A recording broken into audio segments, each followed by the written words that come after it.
Hello, everyone. This is Sebastian McMahon from IA Financial Group, and I'm back for another weekly economic review, this time for the week ending November 12, 2021. So, a busy week on the markets with inflation in the US coming out very strongly, still accelerating. So, higher interest rates on the week, meaning that you had a loss on your bond portfolios.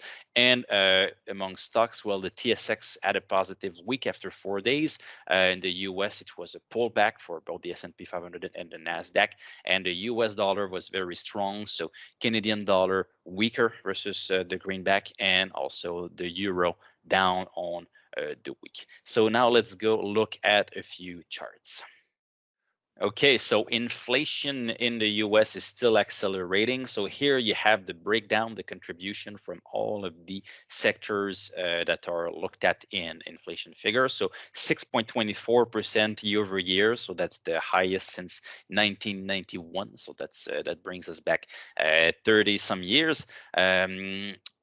The transport component, which is the lightest shade of blue in this chart, as you can see, is responsible for more or about half of the inflation figures. So if it wasn't for that, we'd see inflation running at about 3%, but it's 6% because of transportation. So in transports, you have many components. You have gas prices, which are accelerating in the US just like here at home. So there's that, but there's also the used cars and trucks component, which is all over this report. So if we look at this chart more precisely, transportation here, so used car prices, this is the Manheim US Used Vehicle Value Index.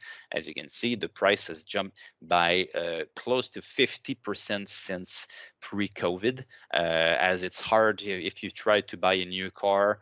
Good luck or be patient. So people are just turning towards used cars, and you need to pay more because there's higher demand. But good news, if there's good news, today on Friday we heard from Toyota that their supply chain in Japan will be back to normal in December. So probably that's going to be helping here. But the shortage of chips is wreaking havoc all over the car industry right now. So maybe there's light at the end of the tunnel. So these factors are transitory, but transitory doesn't mean short-lived. To quote Mr. Metlen from the Bank of Canada, maybe we'll see an impact all the way through 2022, but at some point, this phenomenon will be over with. So this is what's causing inflation pressures right now.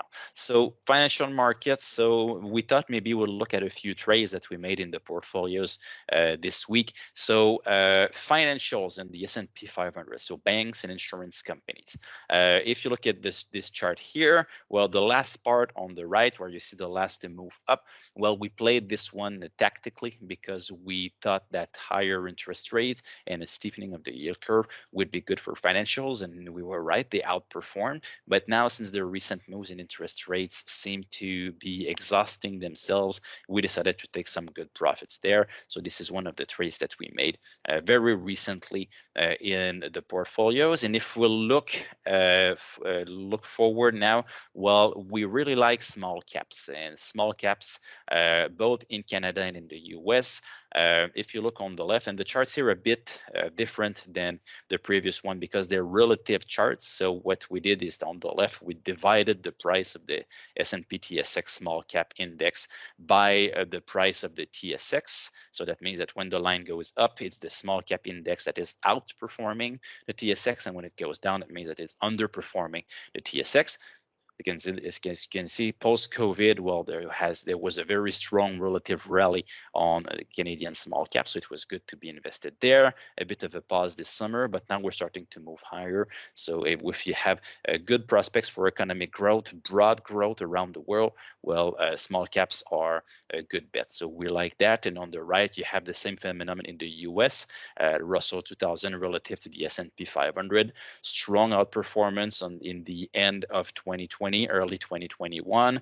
Since then, some underperformance as Tesla and all of these big caps have been doing very well. But now we're starting to see a good base. So we think it's a good place to put an overweight over the next few quarters and years here. So small caps we'll look at very favorably. So that's it for this week. So ia.ca/economy is your go-to web page. Economy and Finance 101. I've heard many suggestions from you out there. Thank you very much. And maybe a scoop here. We're preparing the next three ones right now. So it will cover stocks, bonds, and emerging markets. So that's the three that we'll be recording in the next few days. So watch for them on the web page, and you can also watch for them on social networks. So Twitter, LinkedIn, IA's Facebook page. So you can follow me on Twitter, sharing information there. On LinkedIn, you can connect with me. And also just a reminder, I've been saying for a while that if you want a copy of this presentation, just write an email, but now it became hard to manage. So I'm just dropping them on my LinkedIn page. So connect with me or just search for me on LinkedIn and you'll find the review even earlier in the day. So every Friday I post it there. You can watch, you can browse it or you can download it. So it's on LinkedIn at Sebastian McMahon. So thanks everyone for following us every single week and I'll see you next week.